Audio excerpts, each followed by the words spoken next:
kami sa rooftop. Ang aming bahay, eto. Ang aming tulugan, eto. Ito, pinaka ano namin, ayan.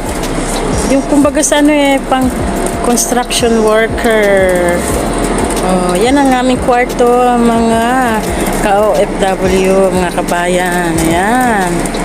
Mga kabayan, tingnan nyo, nasa rooftop kami. Ayan. O, diba, bonggang bahay namin. Bongga. O, diba?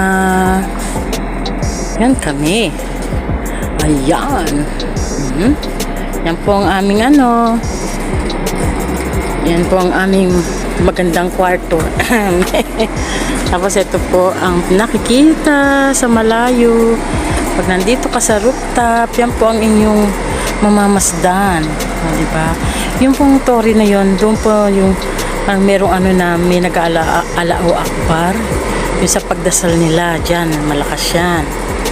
Dinig namin, pang-alarm, nag-alarm na rin yan para sa amin, magising kami sa umaga, alas 5. Yan. Diba? Ang ganda rin naman. Kahit maraming makina, diba? Maingay din yan. Yan.